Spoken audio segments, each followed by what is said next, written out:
രക്ഷപ്പെടത്തില്ലേ മോളെ?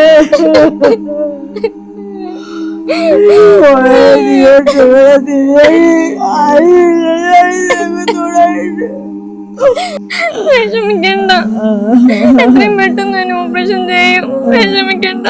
എന്റെ അമ്മയാണ്, ഞാൻ നേഴ്സാണ്. എന്നെ കഷ്ടപ്പെട്ട് എന്റെ അമ്മ പഠിപ്പിച്ചത്. അമ്മയുടെ രോഗം പോലും മറച്ചു വെച്ച് എന്നെ ഇത്രയും കഷ്ടപ്പെട്ട് പഠിപ്പിച്ചു. എന്റെ അമ്മയ്ക്ക് കരൾ രോഗം ബാധിച്ച് ഇപ്പൊ ഗുരുതരമായിട്ട് കിഡ്നിയും ബാധിച്ചിരിക്കുകയാണത്. എത്രയും പെട്ടെന്ന് തന്നെ കരൾ മാറ്റി വെച്ചില്ലെന്നുണ്ടെങ്കിൽ, ഒരാഴ്ചക്കുള്ളിൽ ചെയ്തില്ലെന്നുണ്ടെങ്കിൽ എന്റെ അമ്മയുടെ ജീവൻ തന്നെ പോകും. ഞാനാണ് എന്റെ അമ്മയ്ക്ക് കരൾ കൊടുക്കാൻ പോകുന്നത്. വേറെ ആരുമില്ല ഞങ്ങളെ സഹായിക്കാൻ. ഞങ്ങളെ കൊണ്ട് പറ്റുന്ന രീതിയിൽ ഞങ്ങളെ എങ്ങനെയെങ്കിലും സഹായിക്കണം. എനിക്ക് എന്റെ അമ്മയെ തിരിച്ചു കിട്ടണം. ഈ ഭൂമിയില് വിലമതിക്കാനാവാത്ത എന്തെങ്കിലും ഒന്നുണ്ടെങ്കിൽ അത് നമ്മുടെ ഉമ്മയാണ്, അമ്മയാണ്, അല്ലെ?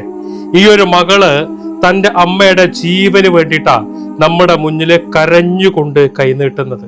ആരുമില്ലാത്തൊരു കുടുംബമാണ്.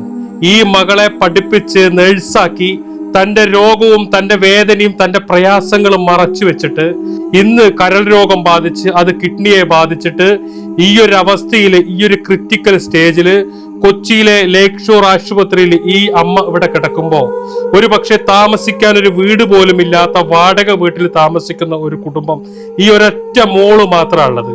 ഈ അമ്മയ്ക്ക് കരള് പകുത്തു നൽകുന്നതും ഈ മകളാണ്. ഈ വീഡിയോ കാണുന്ന എൻ്റെ പ്രിയപ്പെട്ടവരോടാണ്, വളരെ എമർജൻസി ആയിട്ട് ലില്ലി എന്ന് പറയുന്ന ഈ സഹോദരിയുടെ കരള് മാറ്റിവെക്കാൻ വേണ്ടിയിട്ട് ഇപ്പോ 35 ലക്ഷം രൂപ കണ്ടെത്തണം. ദിവസങ്ങൾ മാത്രമാണ് ഈ അമ്മയുടെ, ഈ സഹോദരിയുടെ കരള് മാറ്റിവെക്കാൻ നമ്മുടെ മുന്നിലുള്ളത്. ഈ വീഡിയോ കാണുന്ന എല്ലാവരും നിങ്ങളെ കൊണ്ട് കഴിയുന്ന രീതിയിലൊക്കെ സഹായിക്കണം എന്ന് അഭ്യർത്ഥിക്കുകയാണ്.